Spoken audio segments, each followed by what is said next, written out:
Hello guys, lovely to be back and excited today to be talking about why triggers are not your enemy.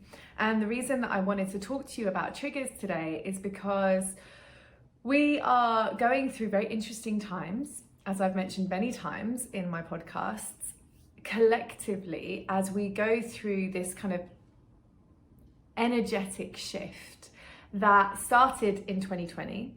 Well, it actually started before that, but in terms of our direct experience on a collective level, in a tangible 3D way, it really started in 2020. And it's going to be very tangible in the 3D collective until about 2025.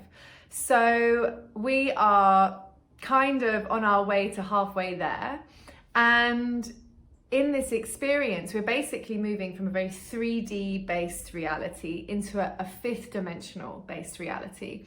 And we're passing through what's known as like the fourth dimension. And the fourth dimension is an experience. All of these dimensions I'm talking about, even though our sci-fi fantasy movies are all very sort of, they portray ideas of dimensionality about, you know, an external experience that we might have. Actually, what's happening is on a quantum level. It's on an internal level. And as we move through this energetic shift, what we're actually experiencing dimensionally is shifts within ourselves.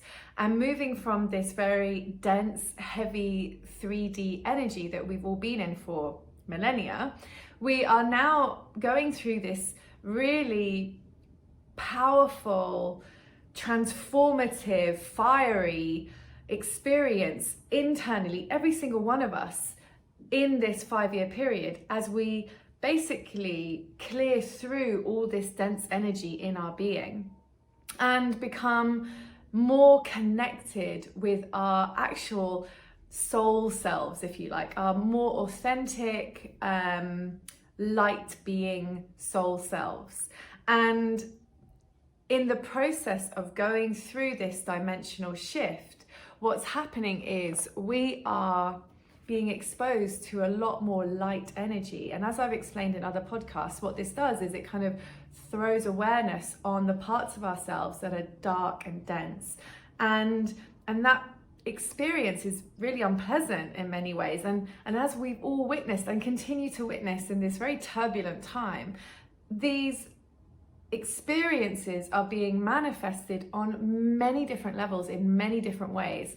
And as we move through these experiences, we are learning more and more about who we are and the person that we want to become. And that is the dimensional shift, because everything happening on a quantum level is basically on this level that is, to get technical about it, from a quantum physics perspective, as I understand it, you have the Newtonian reality, which is basically everything that we see in this 3D reality that responds to gravity, essentially. And then you have the quantum reality, which is basically anything less than 1,000th of an inch. Once you go below that point, once you drop to that size and less, that's when you are in a quantum reality, a quantum experience. And the rules of that reality are very different to the rules of the Newtonian reality that we're very used to, which is very dense, which takes a long, which you need, energy to create. Oh God, you can tell how bad my physics is now.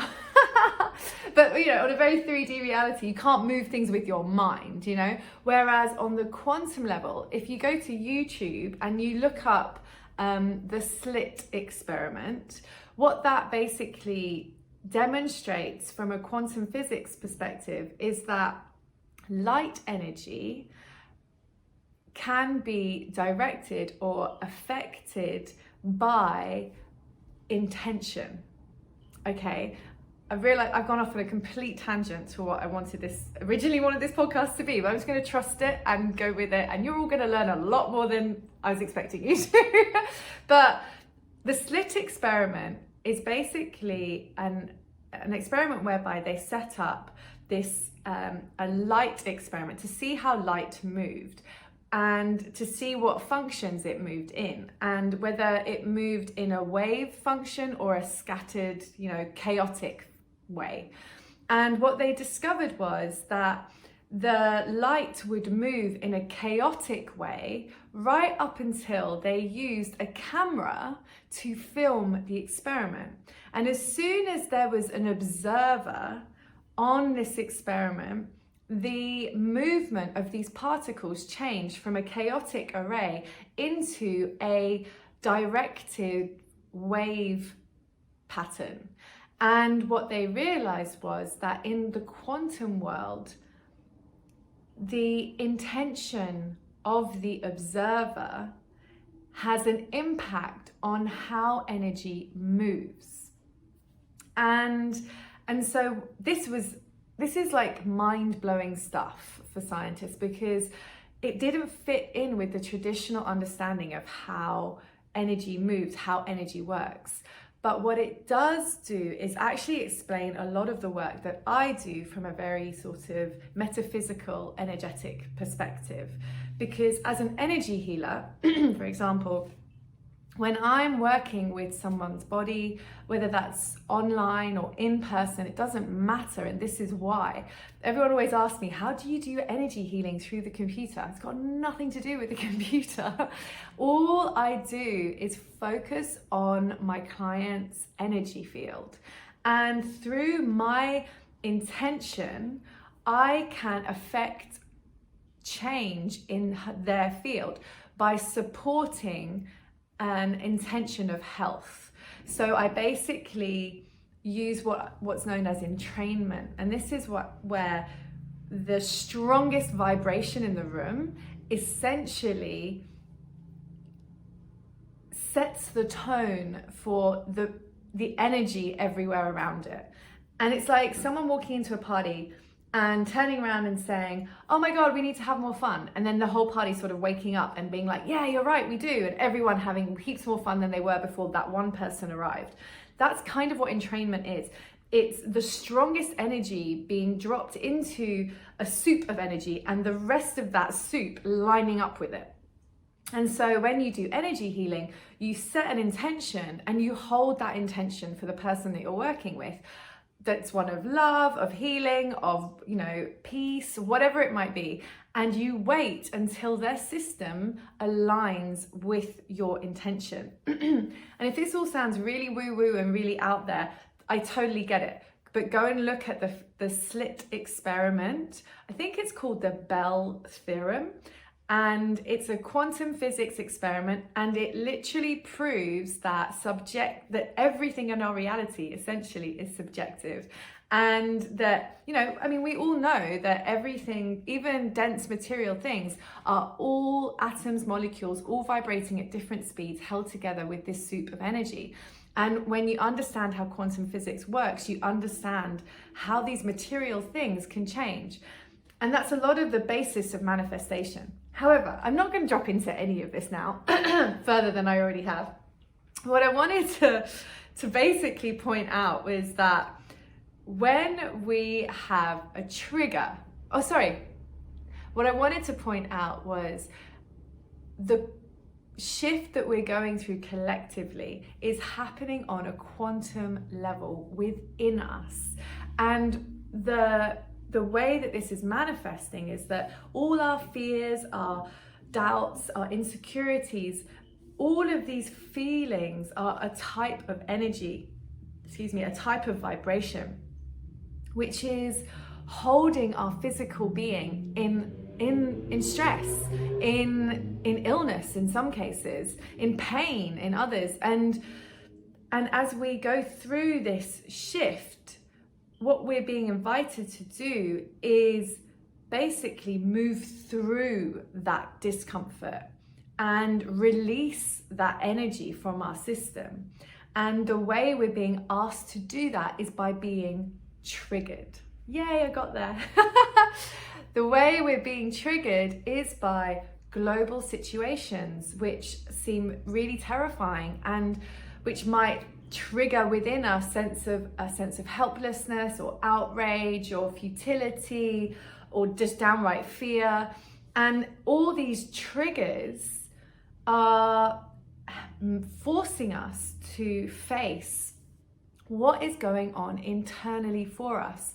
I don't know if you remember, but at the beginning of COVID, like everyone was really, in a state of shock, really, and not sure how to navigate the situation because the powers that be didn't have a clue either, essentially. And we all knew it.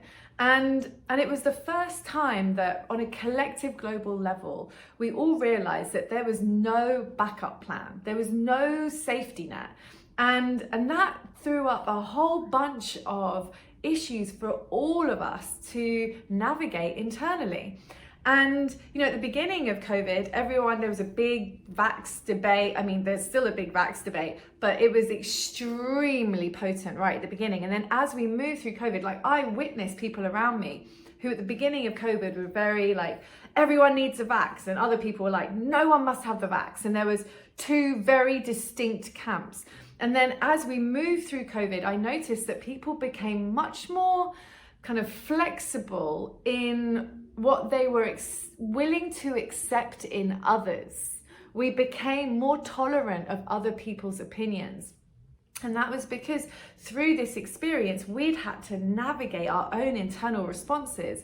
And through that process had moved through some of our own hang-ups about what we thought was right and wrong. And, triggers are very driven by our personal beliefs about what is right and what is wrong. And they're not just on a global level, like our family members, our friends, our partners, our work colleagues. They are continually doing things that might trigger responses within us. And what we have a tendency to do is to blame them for causing us pain, for creating suffering in our being.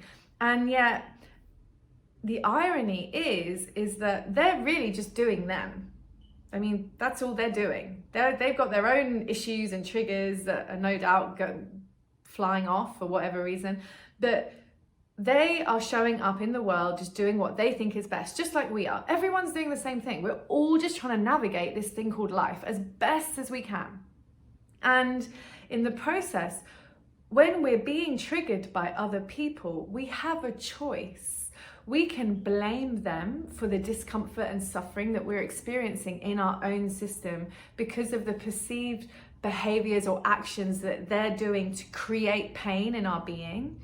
Or we can recognize that the trigger, and even the clue's in the title, right? The word trigger indicates that something is being catalyzed, and that's essentially it. These outside experiences, whether they're from the news or from people we know, are acting as catalysts for our internal work, our internal healing, if you like. And it's up to us to decide whether we want to stay in a place of, even being in full awareness of our triggers. And I get this a lot with clients. They'll come in and they'll sit in front of me and they'll be like, "Kay, I've done a lot of work. I know my triggers." And I'm like, that's really great. That's awesome. But what about the next step? Because to me, the next step, that's where the gold lies. It's one thing to understand what your triggers are. But what we want to avoid is ending up in a situation where we're continually creating life experiences that protect us from our triggers. Because all we're doing then is actually limiting ourselves from expanding and experiencing life as fully as we can. When we can face our triggers, then we have the opportunity to move through them. And it's a bit like walking through fog, but I'll get to that in a minute. What I mean by facing our triggers, it doesn't necessarily mean going to the family Christmas where that person that you really don't like is, and knowing that you're going to get triggered, but going anyway and, just biting your lip. That's not actually what I mean at all. Facing your triggers doesn't require any external experience. Facing your triggers is an inside job. And when you're focusing on your inside experience, your internal experience, that is where the work can really be transformative. Because staying in a place of blame staying in a place of projection, i.e., insisting that it's not you, it's the people outside of you that are creating your suffering. If you're determined to stay in that place, if you're determined to fight for your limitations, by all means, go ahead. But my only concern about that is that you may not be living the happiest life that you could be, or the most fulfilling life that you could be. Because when we blame other people, we end up in this kind of place of stasis, static pause, if you like. Because in blaming somebody else, what we do is we kind of give them our power. We make them responsible for our pain, but also for our happiness. And if that person, say, is your father from your childhood, and you blame him for your insecurities or your self-judgments or whatever it might be, if you are living in that place all your life, the chances are you're probably not going to have great relationships with other men, and you're going to consistently experience mental health issues because you have this ongoing narrative that's probably adopted from your father that you've now internalized and made your own. But this is it, right? We take the experiences we have and we have the choice. We internalize them or we don't. And it's really interesting to observe, there's so many different family dynamics, how one child in a family will internalize all their parents' crap and make it their own, and another child won't. They'll come out unscathed and just be like, well, that was them, I'm gonna do me. And one kid's stuck in it and the other kid's not. And it's not that one kid's got it wrong. We're all naturally inclined because of our unique makeup. I was the kid that took all the stuff. My brother, he was out of there. But in taking all the stuff, I've now realized, because I've chosen to work through it and continue to do it, is that I have created my own freedom by taking ownership of the fact that, yes, my parents showed up in a way that probably wasn't that helpful at that time. But it's on me to decide what I do from this moment going forward. Do I make their narrative my internal narrative, or do I start to change it? How long am I going to let my past predict my future? Or when am I going to be the actual creator of my experience? And as soon as we're willing to take ownership for our own triggers, to recognize that our triggers are literally just highlighting the parts of us that need some attention. That is all that they are doing. And trust me, I know firsthand how tempting it is to blame somebody else for our triggers. Oh my God, I hated that so-and-so said that. I can't believe they did it. They're so insensitive, X, Y, Z.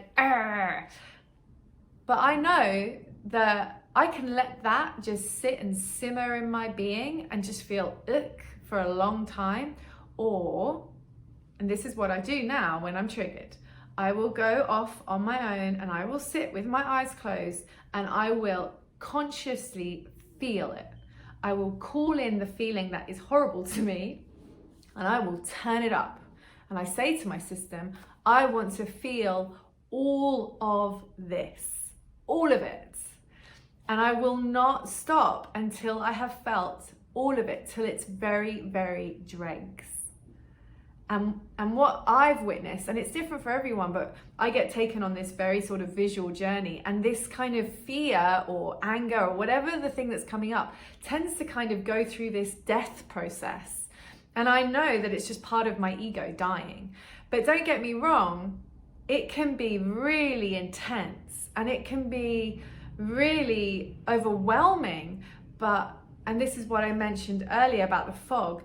To me, it's like walking through fog.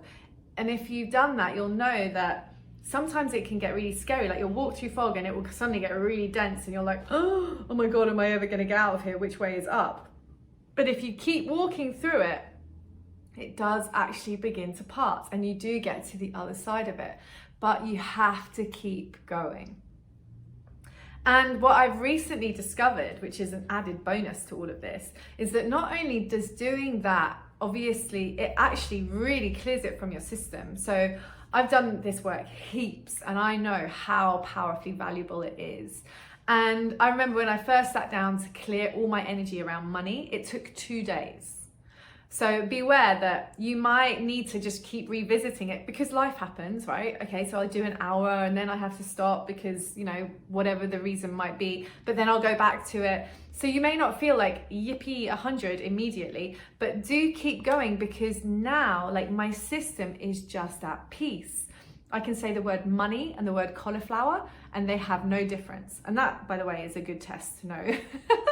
Like when you can see, unless cauliflower is triggering for you, so by all means use another word like coal or something really like wood, something that has no triggering attachment for you, and weigh it up against, you know, relationships, love, what are the other things that trigger us? Anger, like whatever it might be, but use another word that's very inanimate to compare it against and just observe the difference in your system. And what you'll find is that you'll then be able to go out into these situations and not be triggered at all. And it's so epic because you're like, oh, freedom. And you realize, people say this to me so often. I'm like, what do you want more than anything? And they're like, hey, I want freedom.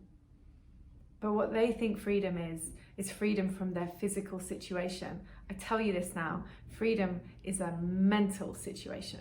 It's a mindset. Freedom comes from within.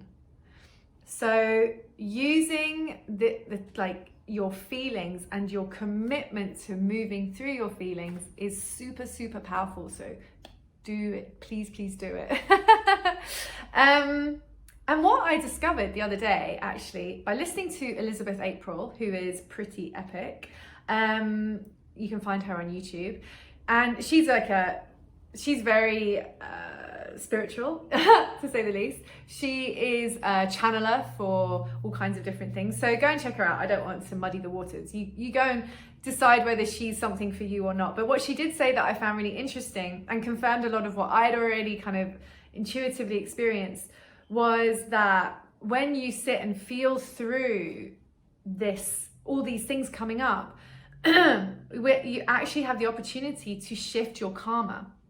Okay, and karma, it has traditionally been and is energy that's come from past lives and through generational bloodlines. So karma from your parents, your ancestors, as well as karma from your past lives coming into this experience through your being that you're here to kind of work through. Now, for centuries, in order to work through your karma, you've had to reincarnate to come and do it all again, to live that karmic experience and have a different outcome.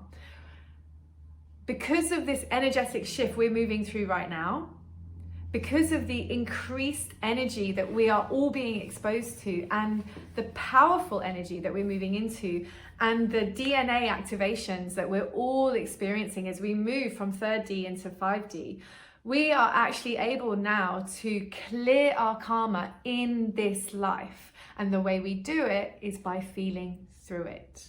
So sitting with your own stuff, if you like, has so many advantages right now. And I cannot recommend it enough. So,